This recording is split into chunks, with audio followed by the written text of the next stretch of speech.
Satpam digaji 26 juta rupiah di Morowali bikin geram warga Wakanda. Ya terang aja, sebenarnya bukan angkanya yang bikin iri, tapi punya kerjaan yang bikin geram. Karena ada 10 juta pengangguran putra bangsa yang gak dapat pekerjaan, malah masuk warga asing. Anggap gajinya sama UMR. Tetap aja banyak yang ngamuk karena memang angka pengangguran saat ini tertinggi dari yang pernah ada. Namun kalau baca statistik memang terlihat tidak tinggi, karena data adalah data. Selama ada faktor yang tidak dihitung atau diubah cara hitungnya, ya beda langsung hasil datanya. Misalnya Pak Oga, tukang parkir, preman, penguasa lapak, dan dalam sebuah statistik tetap dianggap pengangguran, tetapi dalam statistik yang lain atau statistik sekarang mereka yang punya pendapatan walaupun tidak tetap dianggap dalam tanda petik punya penghasilan. Ya angka pengangguran jadi kecil kalau ngitungnya kayak gitu. Sungguh detailnya banyak yang tidak tahu bagaimana menghitungnya, tapi ada baiknya metode dan cara menghitung datanya dilakukan pihak swasta yang netral serta oleh banyak lembaga seperti Moody's, S&P atau Standard & Poor's dan lain sebagainya. Jadi kita kembali ke topik aja deh.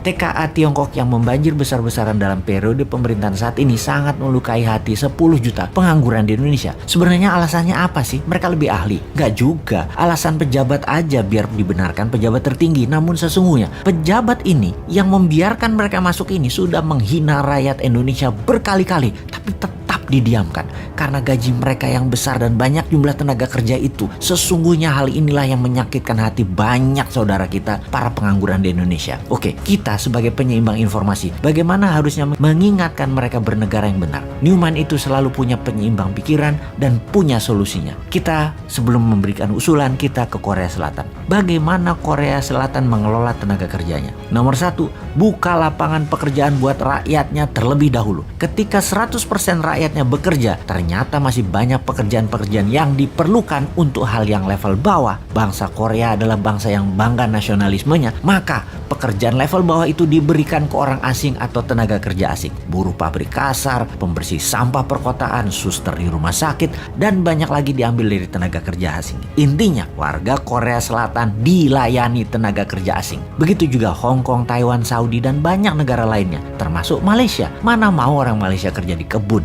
mending tenaga kerja asing yang melakukan dirty work itu. Dan dari beberapa negara tersebut, warga Indonesia atau buruh migran Indonesia adalah putra Indonesia yang tidak disediakan oleh pemerintah lapangan pekerjaan itu jadi budak di negeri orang. Singkatnya, kalau di negeri Wakanda, asing yang didahulukan dan dilayani oleh warga Wakanda dan pejabat Wakanda. Sedangkan rakyatnya Wakanda dianggurin plus disuruh kerja ke luar negeri jadi budak melayani bangsa asing. Jadi budak melayani bangsa asing. Solusinya Newman bagaimana? Tentunya solusi yang kita berikan pada old might penguasa. Solusinya Newman bagaimana? Solusinya adalah UKM Indonesia yang memberikan 97% lapangan pekerjaan dikembangkan, di scale up. Di setiap cabang bertumbuh dari usaha UKM atau bisnis UKM yang baru muncul di kelas menengah umumnya, rata-rata akan memberikan 20 orang lapangan pekerja baru. Kalau ada 1 juta UKM tumbuh, lapangan pekerjaannya adalah 20 juta manusia Indonesia bekerja. Hanya 1 juta UKM ditumbuhkan. Dari 6 juta UKM kelas menengah, itu sudah 20 juta manusia Indonesia